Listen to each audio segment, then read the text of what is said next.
Selamat datang di channel Audio Story Indonesia. Semoga penonton video ini mendapatkan kesehatan dan rezeki yang berlimpah. Jangan lupa like, komen, dan subscribe untuk mengetahui episode selanjutnya. Kisah kali ini menceritakan tentang sekelompok remaja memutuskan pergi mandi ke sungai yang dianggap angker. Warga desa memperingatkan, terutama seorang nenek tua yang mengatakan, sungai itu tidak hanya milik manusia. Remaja-remaja itu menertawakan mitos tersebut dan tetap pergi. Saat mandi, Septi terlalu ke tengah dan tiba-tiba arus berubah menjadi deras secara tak wajar. Septi terbawa arus meski sebelumnya sungai terlihat tenang. Apa yang akan terjadi selanjutnya? Tonton video ini sampai akhir. Langit mulai menguning saat matahari perlahan tenggelam di balik barisan bukit yang mengelilingi desa Wanatirta. Desa kecil itu tenang, nyaris tak tersentuh zaman, dengan rumah-rumah panggung dan ladang-ladang subur. Tapi satu hal yang paling mencolok dari desa itu adalah sungainya, sungai jernih. Meski airnya sebening kaca dan mengalir lembut di permukaan, warga setempat memperlakukannya seolah-olah itu adalah wilayah yang terlarang. Tak ada yang berenang di sana. Bahkan anak-anak pun diajari sejak kecil untuk menjauhinya. Namun, bagi remaja kota seperti Septi dan teman-temannya, larangan semacam itu terdengar lebih seperti tantangan. Septi, bersama Raka, Dita, Yuda, dan Sasa, baru 2 minggu tinggal di desa itu dalam rangka kegiatan magang lapangan dari sekolah mereka di kota.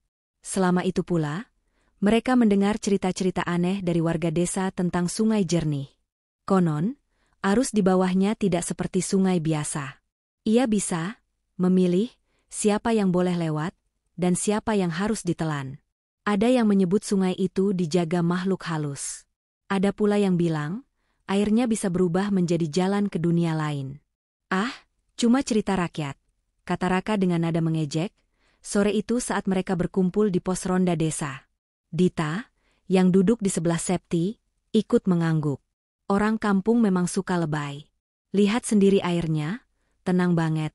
Masa sih bisa bawa orang hilang? Septi sendiri awalnya ragu. Tapi rasa ingin tahunya yang besar mulai mengalahkan ketakutan. Lagi pula, apa salahnya mandi sebentar di sungai saat matahari masih terang? Kita pergi besok pagi aja, usul Raka. Bawa baju ganti, kita berenang sebentar, foto-foto, lalu pulang. Gak bakal ada yang tahu.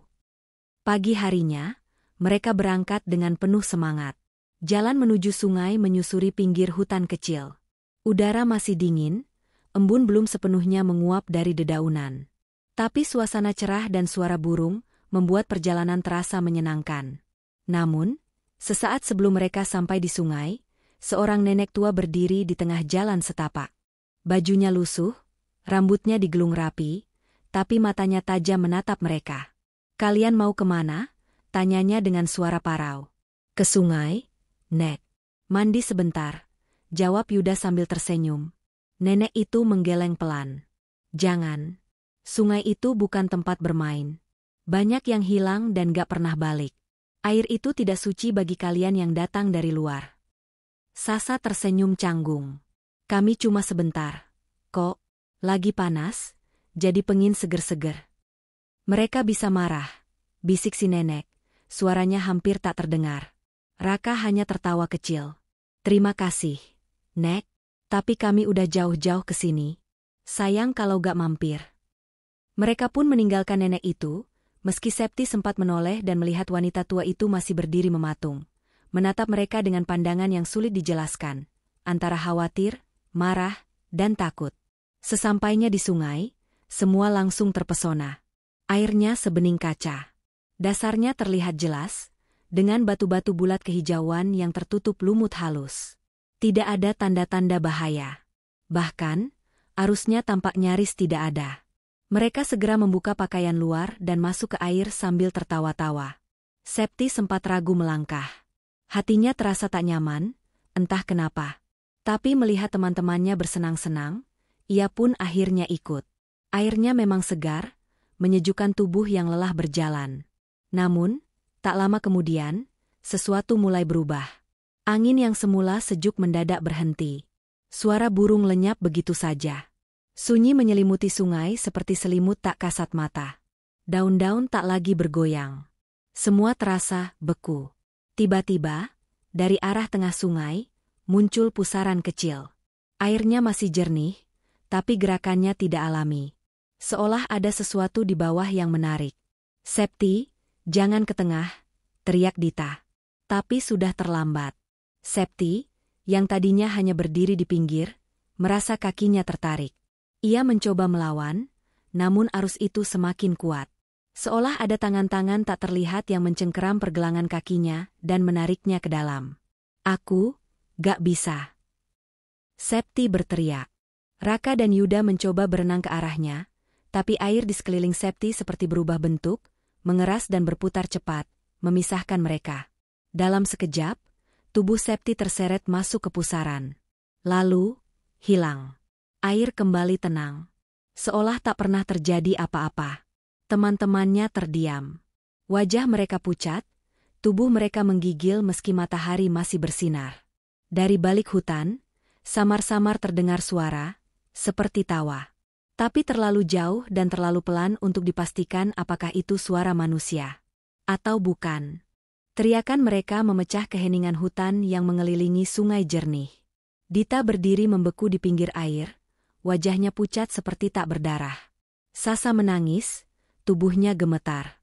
Raka masih di dalam sungai, terengah-engah setelah mencoba berenang ke tengah, tapi sesuatu seolah menolaknya, menghalanginya. Yuda mengangkat Raka kembali ke tepi, matanya tak lepas dari tempat terakhir mereka melihat Septi, pusaran air yang entah bagaimana bisa muncul dan lenyap secepat kilat. "Aku lihat dia," kata Raka dengan suara serak. "Dia ada di situ, di tengah, tapi airnya nutup kayak pintu." "Ini bukan air biasa," gumam Yuda. Sasa tersungkur di tanah. Dia beneran hilang? Kita harus cari bantuan. Sekarang." Mereka segera berlari kembali ke desa, menerobos semak-semak, tidak peduli duri atau ranting yang mencakar kulit.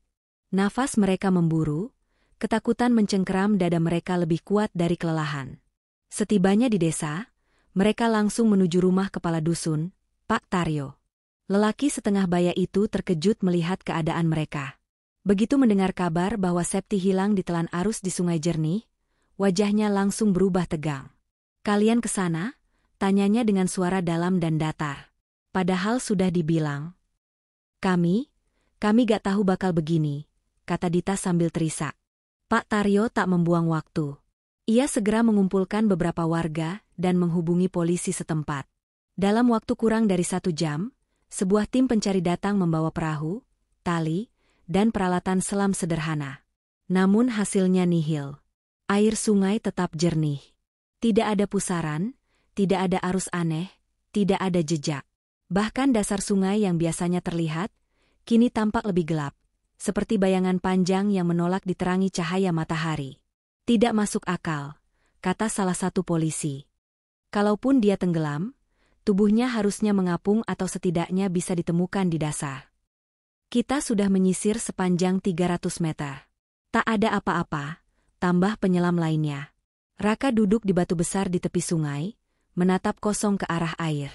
Dita memeluk Sasa yang tak henti menangis. Yuda berdiri tak jauh dari mereka, menatap pepohonan seolah berharap Septi akan keluar dari baliknya sambil tertawa. Bilang semua ini hanya lelucon. Tapi waktu terus berjalan. Hari berubah gelap. Dan Septi tidak kembali. Malamnya, desa diselimuti suasana muram. Suara jangkrik terasa lebih sunyi dari biasanya. Angin yang berhembus membawa bau lembab dari hutan, bercampur dengan perasaan was-was yang menggantung di udara. Raka tidak bisa tidur.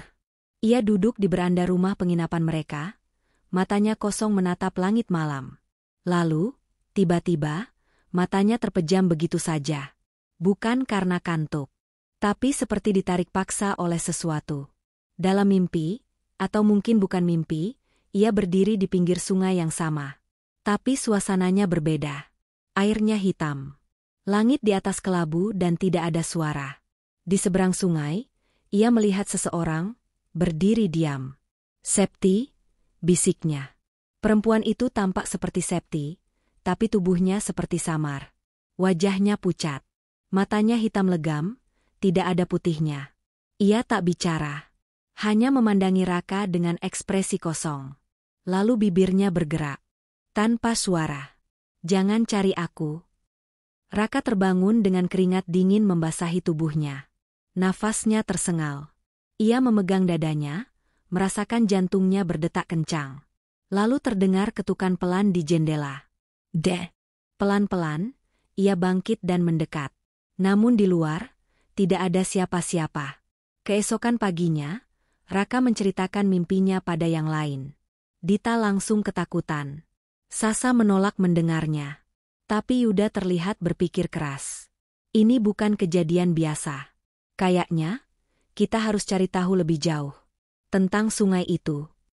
Mereka mendatangi nenek tua yang kemarin memperingatkan mereka. Rumahnya kecil, dikelilingi pagar bambu dan aroma dupa yang menyengat. Nenek itu tidak terlihat terkejut saat mereka datang. Kalian sudah membuka jalur yang seharusnya tidak dibuka, katanya. Sungai itu bukan hanya sungai.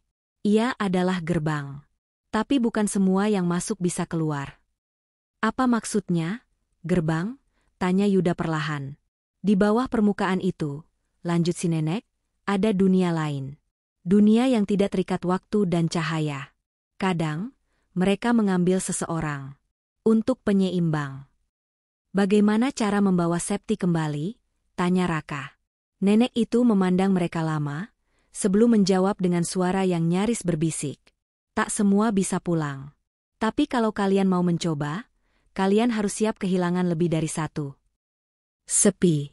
Itulah hal pertama yang dirasakan Septi saat kesadarannya kembali. Ia membuka mata perlahan. Cahaya kelabu menyilaukan pandangan, seperti kabut yang menyelimuti segalanya. Ia mendapati dirinya terbaring di atas hamparan rerumputan basah yang aneh. Warnanya bukan hijau, melainkan abu-abu kebiruan, dan mengeluarkan aroma tanah yang asing. Septi bangkit pelan, kepalanya pening. Di sekelilingnya, hutan tinggi menjulang, tapi pohon-pohonnya tak seperti yang pernah ia lihat. Daun-daunnya tajam, meruncing, dan batang-batangnya seperti tulang besar yang membatu. Tidak ada suara burung. Tidak ada desiran angin. Hanya keheningan. Aku di mana? Bisiknya. Ia mencoba mengingat apa yang terjadi. Sungai. Pusaran air. Suara teriakan teman-temannya. Lalu, gelap. Sekarang ia berada di tempat yang tidak dikenal. Tapi yang paling membuatnya takut adalah suasana di tempat itu. Dunia ini, salah.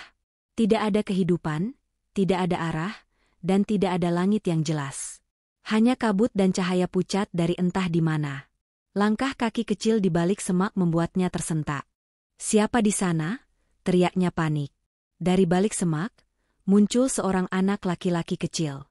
Usianya sekitar 7 tahun, rambutnya kusut, pakaiannya kotor seperti sudah bertahun-tahun tidak diganti. Tapi yang paling mengganggu adalah tatapannya. Anak itu memandangnya tanpa berkedip. Wajahnya datar. Kau baru, ya? Tanya anak itu pelan. Siapa kamu? Ini di mana? Anak itu tidak menjawab langsung.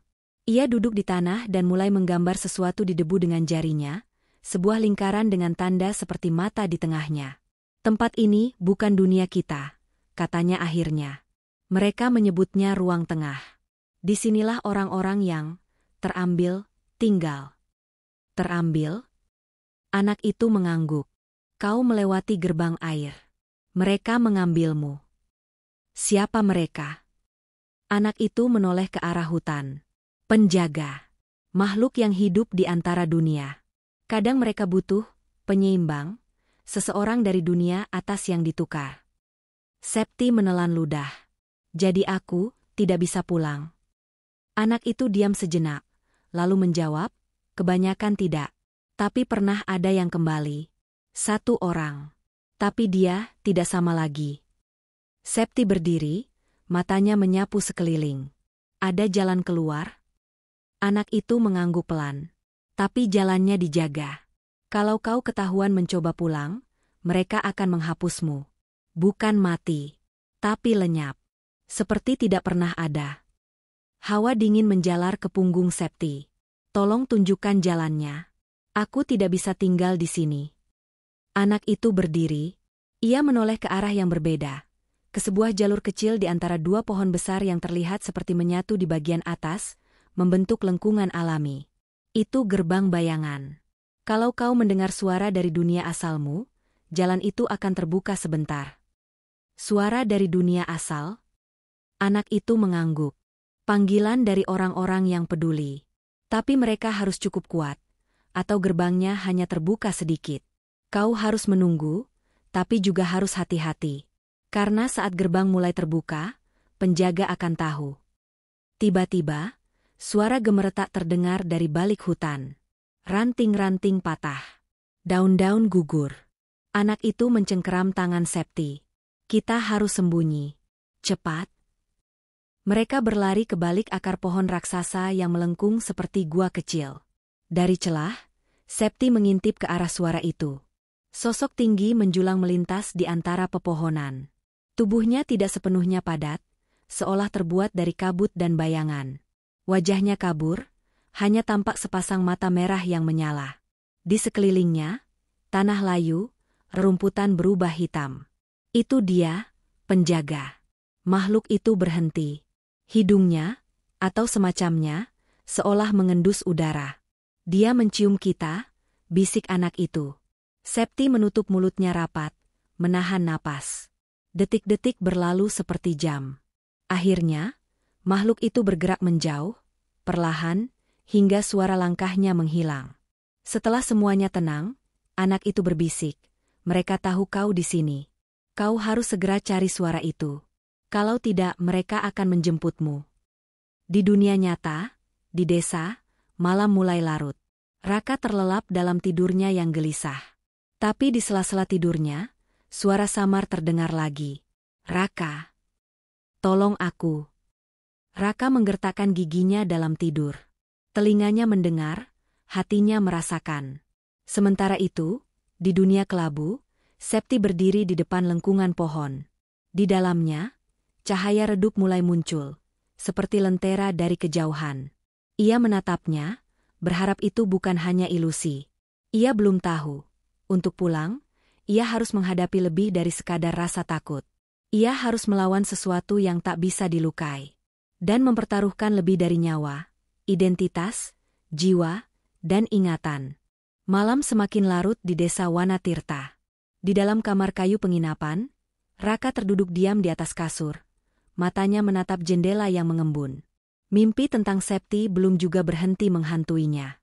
Kini ia merasa, suara yang ia dengar, panggilan samar itu, bukan hanya dari alam bawah sadar. Aku dengar dia, bisiknya lirih. Dia manggil aku. Di ruangan sebelah, Yuda membuka buku tua yang dipinjam dari rumah kepala dusun. Buku itu berdebu dan bertuliskan aksara Jawa kuno di sampulnya. Namun di dalamnya, ada satu bab yang sudah diterjemahkan, bab tentang gerbang sungai dan dunia tengah. Ini bukan cuma mitos, kata Yuda saat Dita dan Sasa duduk mendengarkannya. Tertulis di sini, setiap gerbang antara dunia diikat oleh penyeimbang. Kalau seseorang dari dunia atas tertarik masuk, maka dunia bawah mengunci pintunya. Kecuali ada suara panggilan yang cukup kuat dari sisi kita. Dita menatap Yuda penuh harap. Jadi, kita bisa bantu Septi kembali. Yuda mengangguk. Tapi bukan dengan alat atau pencarian fisik. Kita harus panggil dia. Dari sini. Dengan suara. Dengan emosi. Kita harus membuat jiwanya mendengar bahwa dia masih diinginkan di dunia ini. Kayak, semacam ritual, tanya Sasa pelan. Lebih kayak, ikatan batin. Doa. Tapi lebih dalam dari sekadar kata-kata. Sementara itu, Raka menatap keluar jendela dan berbisik. Kalau dia bisa dengar, aku mau dia tahu, aku nggak akan tinggal diam. Mereka pun berkumpul malam itu di pinggir sungai, di tempat terakhir mereka melihat Septi. Raka membawa pakaian milik Septi, kaos yang pernah ia pinjam saat mereka kedinginan di malam pertama di desa. Sasa membawa gelang rajut buatan tangan yang pernah diberikan Septi. Dita memegang buku catatan kecil yang berisi tulisan tangan Septi. Mereka duduk melingkar di atas bebatuan, di bawah remang cahaya lentera. Hening. Hanya suara air mengalir yang terdengar. Yuda memimpin mereka dalam bisikan. Bayangkan wajahnya, suaranya, tertawanya. Ingat rasa saat dia bersama kita. Dan panggil namanya bersama. Mereka memejamkan mata. Septi. Raka memanggil perlahan. Septi, dengar kami. Bisik Dita. Pulanglah, kata Sasa nyaris seperti isak. Kita butuh kamu. Lalu, sesuatu mulai berubah. Angin yang tadinya diam, mulai bergerak perlahan, melingkar di sekitar mereka. Air sungai yang tenang mulai beriak ringan. Di dasar sungai, muncul kilauan samar, seperti cahaya dari dasar yang tidak seharusnya bercahaya. Raka berdiri, matanya menatap sungai dengan penuh keyakinan. Kita buka jalannya. Kau bisa dengar kami, kan? Septi, kau masih punya tempat di sini. Di dunia tengah. Septi berdiri di depan lengkung pohon. Cahaya lembut mulai menembus kabut kelabu, membentuk lorong tipis yang mengarah ke dalam. Di kejauhan, samar, ia mendengar suara. Septi.